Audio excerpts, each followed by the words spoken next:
Police reforms. Well, yes, we do know that a lot has been said and possibly should be done about, or in terms of the reforming the Nigeria police. We're joined this morning by Michael Bonner, who is a retired FBI special agent. Thank you for coming on today. Thank you. Thank you for having me. All right. We were just talking before we came on. You've been to How long? I spent 4 years now in Nigeria. 4 years. And is this your first visit?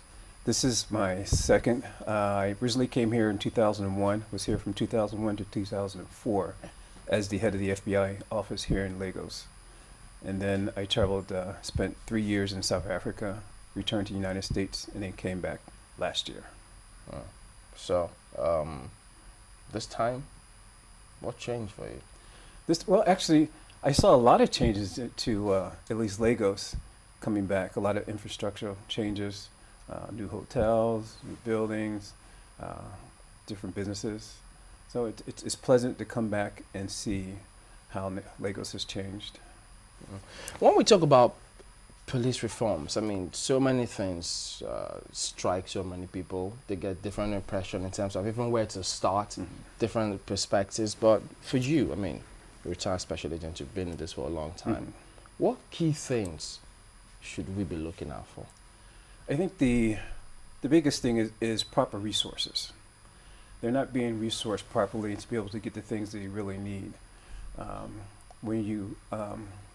I noticed that Channels did a expose on the police academy, and we also did an assessment of the police academy in December. And what I compare that to what I see in the U.S., the academies we have there, they should have computer labs should be available. They should have resources, library resources. The recruits should be able to receive all the equipment and resources that they need to do the job and be able to use that and practice that during the training in the academy so that when they come out of the academy, they know how to use the equipment that they're given. I believe that properly resourced, that the police and all the law enforcement agencies here in Nigeria would be able to do a much better job. Give us the perspective, because if the rank and file, should the rank and file go through the academy, for instance? Yes, I think it's important for every law enforcement officer to go through the academy. And it's also important to receive refresher training throughout your career. It's very important. So, because law enforcement, just like in every other business or area, you have advancements that are made. And so you want to be able to keep up with the advancements. So it's very important that the officers receive additional training. What do you have to say about the structure? You know, there's a structure in terms of, you know, how you have federal police, state police, say even county police. Does it make a difference? It's real. I think that's something for Nigeria to take a look at. In the United States, as you know, we have a number of different police agencies. The FBI is a federal police. I started my career with the Pennsylvania State Police, which is a state police entity. And then, like you said, we have county police and we have city police. I think that's what worked well for the United States, because different municipalities are able to control their police, be able to control what resources they provide to their police, and then police can give a better, more local enforcement abilities to those areas. Here in Nigeria, you have a large police force with the Nigerian police force. And I know that there has been some discussion on whether you should have state police. Yeah. So I will wait to see what Nigeria decides on that. No, in terms of infrastructure, now if breaking it down to the state police, for instance, and local government policing, since it's local government we have here, who provides the funding?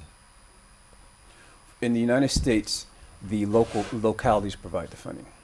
Of course, for the federal police, for the FBI, that comes from the federal budget. For the state police, that comes from the state budget. And you'll have different municipalities will then decide that they want to have their own police in order to be able to have a better enforcement abilities, or what they call more protection.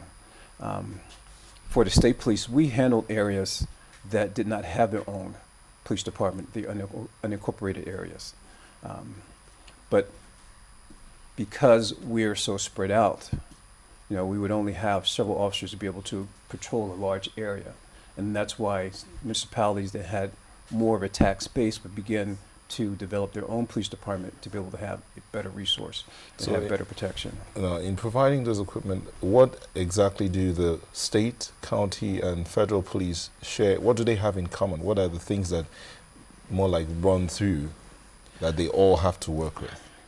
Well, to better answer your question, I would probably say that we started developing the task force concept so that we were able to share information with all the departments. So after 9/11, the FBI determined that there were local resources and state resources that we were not taking advantage of in terms of their police departments. And so we developed a task force where we invited officers from the different departments to come work in the FBI office with us so that we can then leverage our resources with their resources. And it gave us a better coverage of the area so that we were able to learn more because the local officer has more contact with the local citizens. And the state police officers will have also contact in the areas that they cover. So to be able to use the task force concept, we were able to have a larger coverage and have leverage more resources to what we consider to be the threat in our area. What would you say about standards? Did you notice any differentiation in standards when the task force team was formed? Yes, we did. In terms of, we try to have the officers to adopt the FBI standard in how we handle our reporting and how we do some of the work.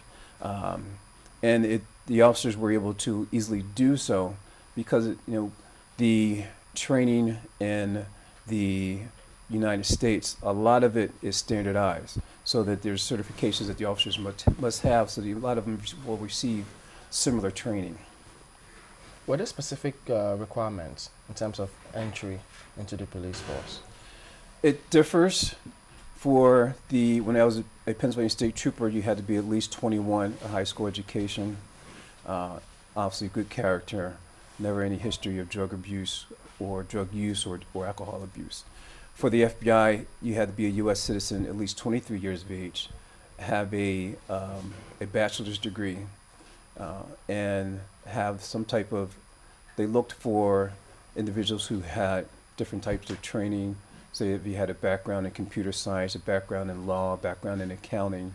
I had the prior law enforcement experience. We have a lot of military officers also who join. Yeah. How does it work? I mean, you do know that some people go to School of Criminal Studies and then decide they want to join the police force. We also know that the different police departments when they take new recruits, they pay for their training, but Right. there are also people who also join the academy and do their own pay for themselves as well. In the U.S., in the U.S., you'll have some officers who will pay to get certified with their own.